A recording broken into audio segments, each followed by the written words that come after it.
find out how we can freelance if, let's say, that's something we want to do. And freelancing does not even stop with IT, as I mentioned. You can do marketing freelancing. Graphic designers, really easy. Because now, you know, between us and someone out there in Australia, it's just a computer screen. Just going to share with you a couple of clients, existing clients that have gone global, and the reason why I think they succeeded. They are established, one of them is an established business and they've gone global after like 10 years, but one of them went global within 2 years. The IT company that gone global, now they have 3 offices around the world and they're thinking of opening another one in China. They have a strong business model. They spend time on looking at what kind of business model we want to have. So instead of saying, I want to set up a business, they said, what's my business model? The other thing that I think they did really well is that the IT guy, the guy who came up with the software package, you know, the program, and they started that program from scratch and spent hundreds of thousands of dollars on it. That developer is not the CEO. The CEO is his other friend who came with him in this, you know, we've got this idea, we've got this business. He had strong management, sales skills. So he said, I'm going to be the CEO, the IT developer is going to be the IT developer. But both understand, you know, they're both on the board. They created their own board. They brought the accountant on the board. They meet once a month.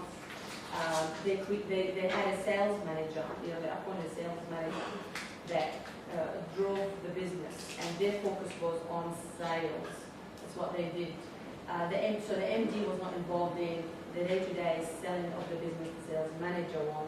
So you can see there was a split of responsibilities. Initially, yes, they got some seed money from an investor, but they're actually now growing past, you know, the small amount of money that they end up getting. Some employees were initially on commissions, they were not on wages, so, you know, people might think, how can I build a business without that much money? So some of their salespeople were hardly getting paid as a base salary, they were getting paid commissions. These people were driving the sales. The sales manager was managing their performance. So anyone who doesn't perform has to go. So because for them, we're focusing on building the business, no niceties, you know. So yeah, so the focus on sales, over $5 million now, so far a year, 3 offices around the world, and they open in China. They will sell the business for at least $15 million. That's their plan.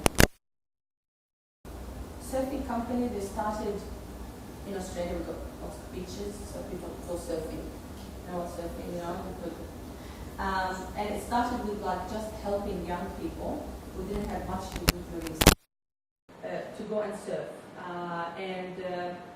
The lady who started was a teacher, so she knew how to teach people. And people loved her teaching style. And because she was a surfing champion, it was easy to combine surfing and education. And she basically was working from the back of the van with the surfing boards, getting people to come to the beach, and she was teaching them and getting cash money. But then it became a business. Her husband came and helped her with the business. They separated the tasks. So, you know, especially husband and wife teams, you don't want to both be doing the same thing. Otherwise, you know, divorce is not the way. So you want to kind of say, what are you good at? I will do that. What are you good at? I will do that. So it's not like I'm going to be boss because I want to be boss. No. Both of them have this kind of ongoing dynamic relationship where, you know, sometimes they fight over which idea is going to work better, but sometimes they sit on the ideas because they're so democratic in their thinking. But I think that they've built the relationship because they have been leading each other and their team with compassion. So, you know, surfing people, they're a bit repeat, you know. Time is not that important, relationships are. So they've had all these people who came to them and said, I want to work with you. I know I'm not going to get paid much, but I'm going to work with you because I love how you deal with people, how you deal with your customers. So they built it on how nice we are. They decided to go global about 4 years ago. So they basically were catering to the local market. Australians love to surf and they love to stay on the beach for a long period of time. They have a beach. Sorry? They have a beach. Not that one. They have a beach. Yeah, so so they started thinking about getting the broader market. With the help of the tourist board in Australia, they tours, expos, went to tourist tour operators, told them about their packages, and they started bringing European and American tourists in a group, and that's where they started making more money, and they do it more and more. We're expecting maybe 30% of their sales will start, be what we call export sales, from outside, out of the country. These are a couple of stories that I've experienced with some clients. Do you have any questions before we go?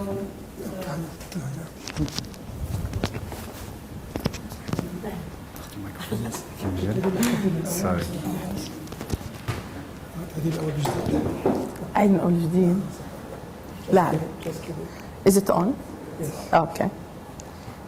No questions?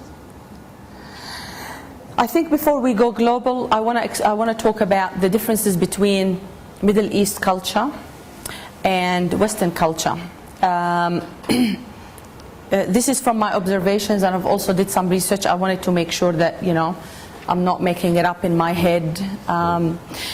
In Middle Eastern culture, we focus on community. العيلتي, العيلة عيلتي.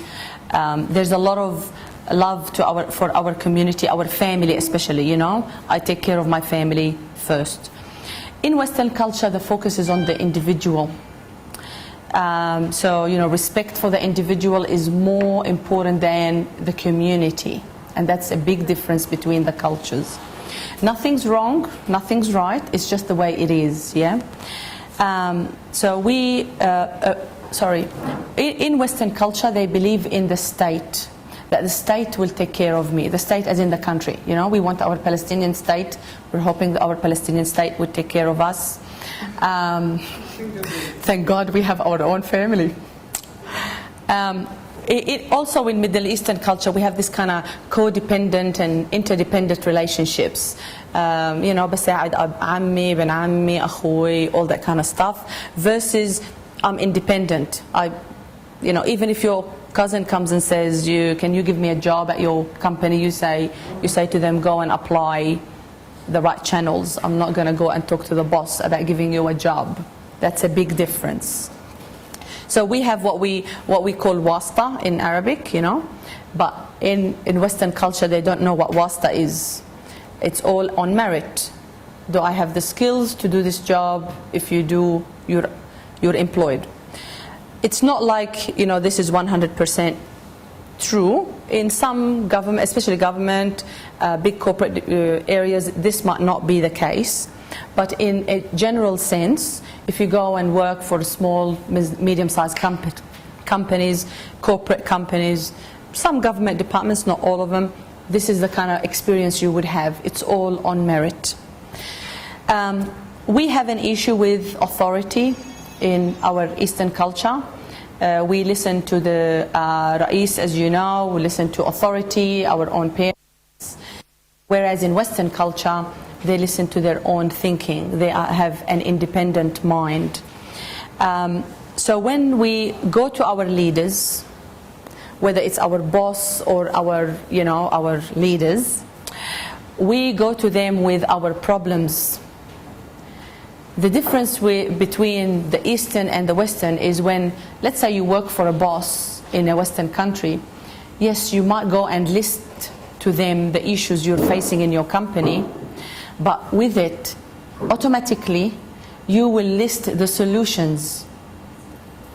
And that makes a big difference to the dynamic between Am I dependent on you as the boss, or am I working for us to win? Do you get what I mean? Yeah. And you know, in our culture, we think the older, the senior, the better. In Western culture, you could be 25 years old, but know what you're doing, and you could run your own company and have people older than you. It's all on your talent, the way you think.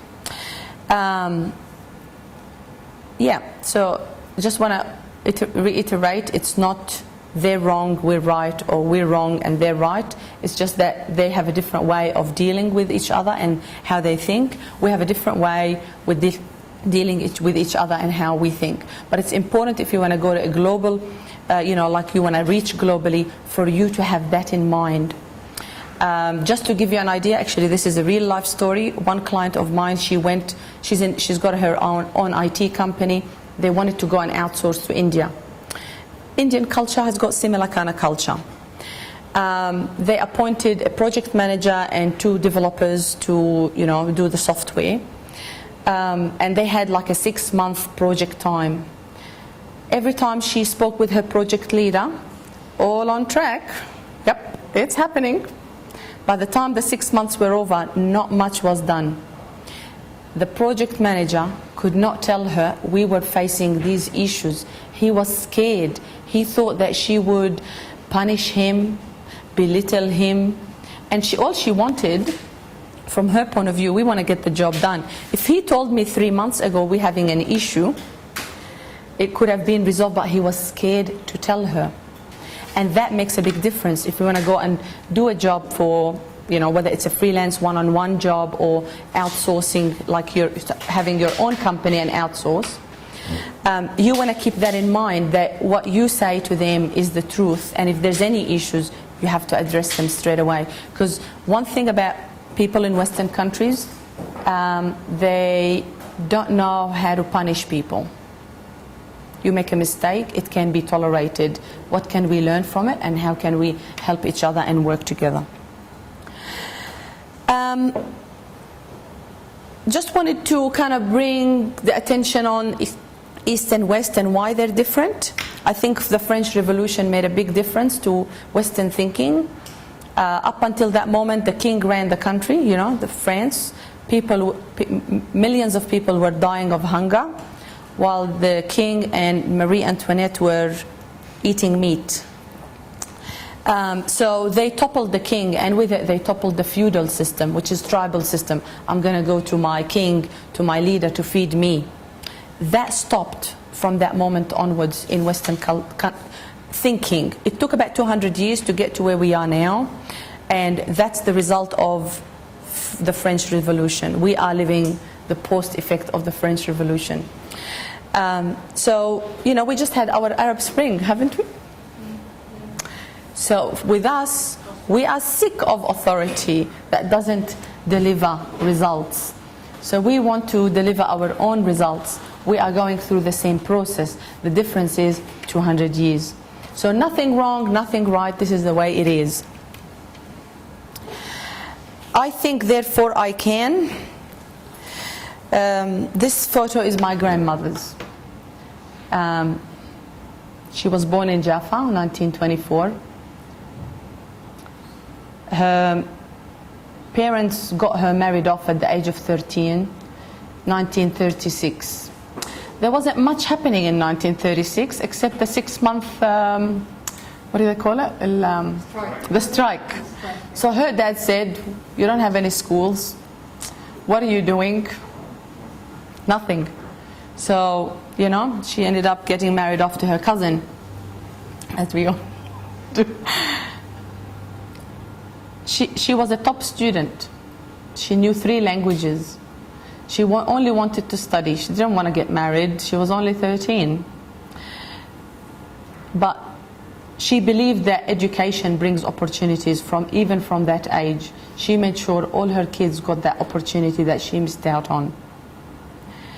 So I think that she created something out of a circumstance that she was forced into. She did that with her husband. You know, my grandfather كان بيسموه الحج عيسى حبش تحت برام الله تحتها. This is my grandmother on my mother's side. So they created that huge business and built that business and built relationships together. So my grandmother كانت تكبس الكبيس والجبنة والزيتون ويبيعوه بالمحل. She worked with 16, you know, she had 16 pregnancies, 4 miscarriages, 4 deaths, and 8 adults survived in the end. So I think that when I see my grandmother and what she went through, I only have one baby. I'm scared of doing the other one. And she was having babies every second year. So if she could do it, so can I. That's how I see it. So I believe that the hero is within us. We have to create our own opportunities. And where the opportunities are, we have to go and pursue them. As I said, globalization is here, so what do we learn from that? Make sure if you want to do business overseas, make sure you're always on time. I've been here for about 5 days, you know. Some people go to work half an hour late. They don't do that overseas. Speak honestly and directly. If the project is not going according to plan, you have to let them know. And recommit to the next timeline. So don't be scared. When communicating, list the problems, but also with it, come up with solutions. Don't go to the boss with just the problems. You could do that now. It could make a difference to where you are, how you get promoted in your company. It doesn't actually have to be, oh, I'm going to only do it with a Western person. I can do it here.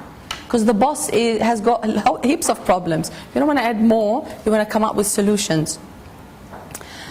Accepting other people's opinion is very important in Western culture as opposed to kind of ours, you know. The opinion of the elder is more important, but you know, my 3.5-year-old son has got the right to give his opinion. That's how I want to teach my family. I think we should use Palestinian hospitality, and I think that is our key differentiator. I use that in my business. So when people come to our office, they don't have a chair, they have a lounge. We have music. We give them a menu of all the different teas, you know, from lemon tea, herb tea, normal tea, Earl Grey tea, coffee. We get them cappuccinos. We go downstairs and get them cappuccinos if they want coffee rather than just the normal coffee. We have a list of cakes and biscuits and muffins to provide them when they come to see us. So we go all the way. So we're known for the Tim Tam. There's in Australia they've got this Tim Tam biscuit. It's very well known. We're known of the Tim Tam accounting firm. Everybody comes in and they get served the Tim Tam, whether they want it or not. The Tim Tam is on the table, Arabic style. So I think that's something that could distinguish us because we do it naturally. You know, we're natural at being hospitable, and we should do it all the way. If a client calls me at 9 o'clock at night, I know that it's urgent, so I pick up the phone.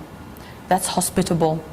That's caring about the client. So if they sum up what Win a Partnership is about, I think they would say that we care a lot about them.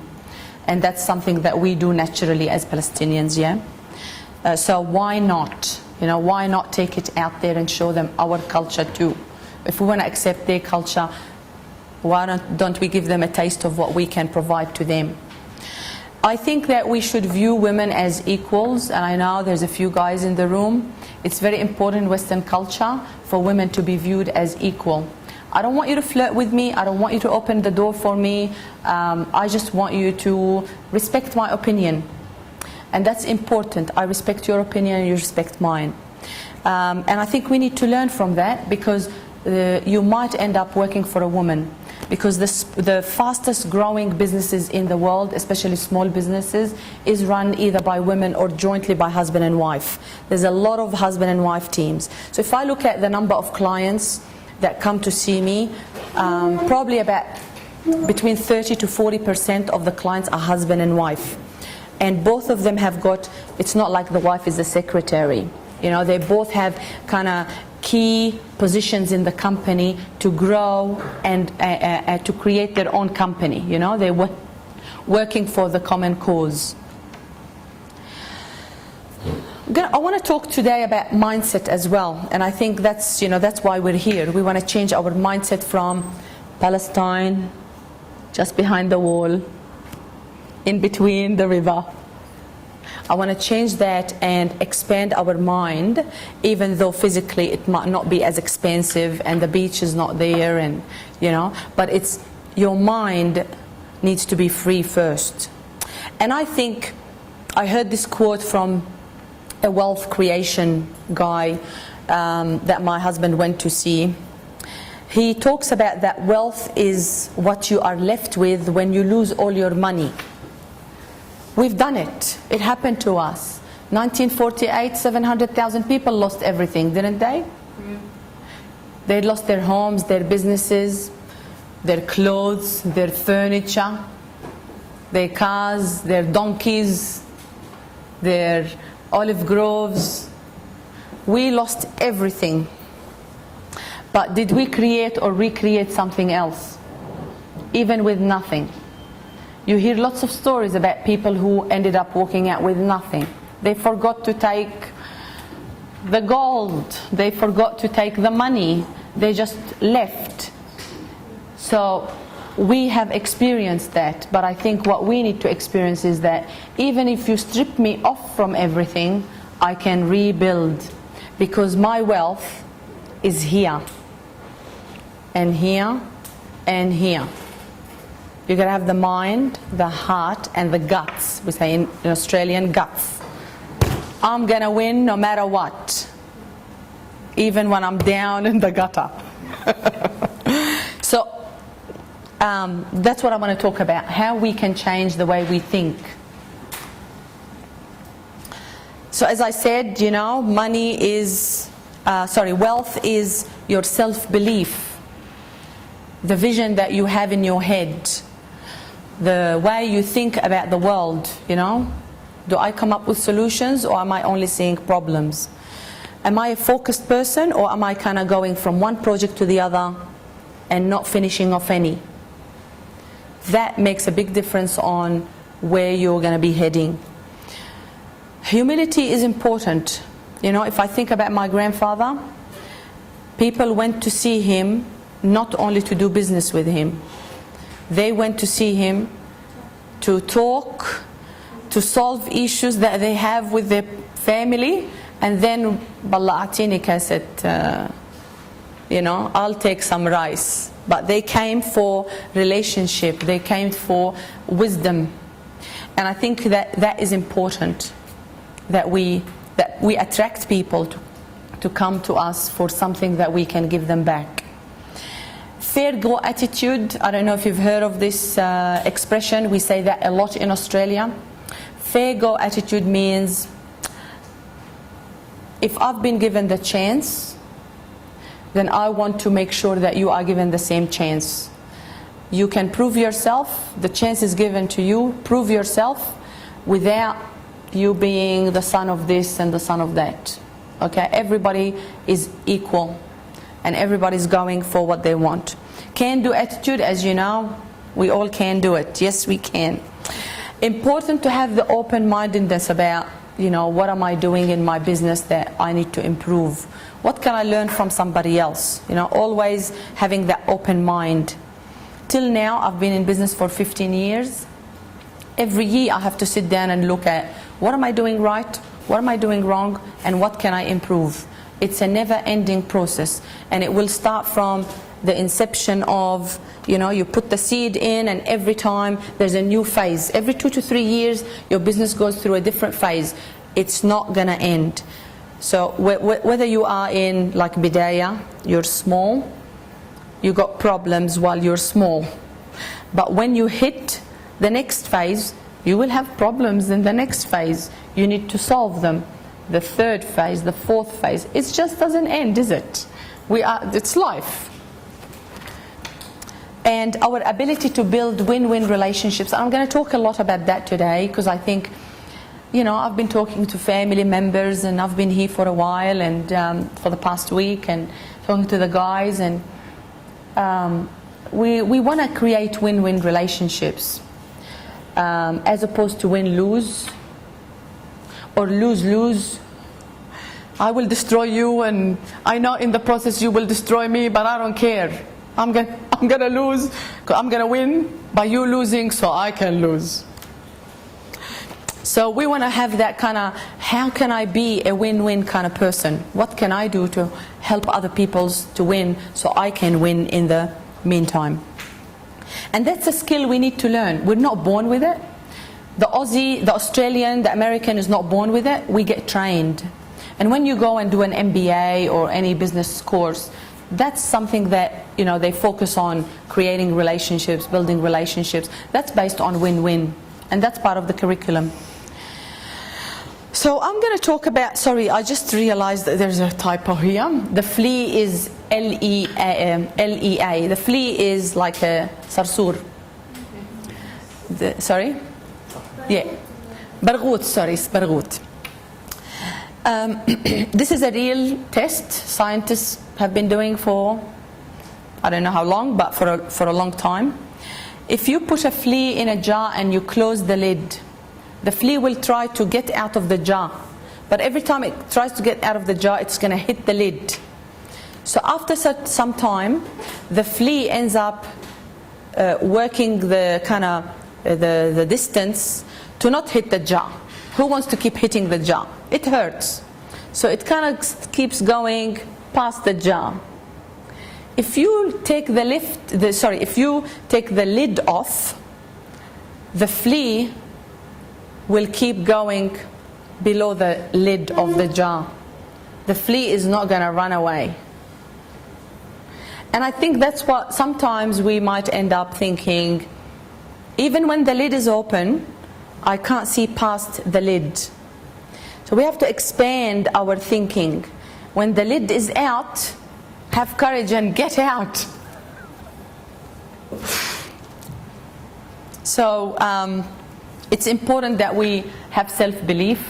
The Kazakhstan guy has self-belief. He's not scared. He's out there marketing his little freelance business from his own apartment.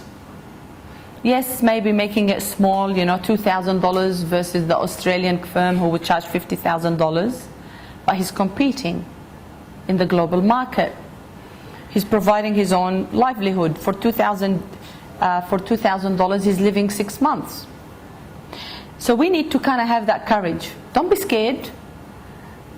The occupation could make you a bit scared, but I think we need to let go of that thinking and that mentality, and have the global market in our hands. I think the Palestinians are smarter than, from my experience, other cultures that I have employed. We think laterally versus other countries where you memorize بس تبصم. If you have this curriculum in your education system, basim, you will not think laterally. And that doesn't work in a Western kind of scenario. In a Western scenario, you look at what's the problem, how can we come up with solutions. If you're only upsom, you don't have that mentality. So that's where Western countries struggles with other, kind of cultures, how they think when they come to work for them. But I think that we have, since I have been here, I've met people who have got inventions a Western person probably might not think of. So I think we have the talent, we are thinking laterally. We have the resources in our head. We just need to have courage and go out there and make it. And I think if the Israelis could do IT well, I don't know how much you know about the IT sector in Israel. It's one of the best in the world. So if they could do it, so can we. Even so, Yes. a lot of Palestinians are working there in Israel. Well, IT company. Where's our leadership? Also, I think we need to make a conscious decision that we not only want to survive. That's important if you want to create wealth. you know. I just need $500 a month. We've had some people who have come here.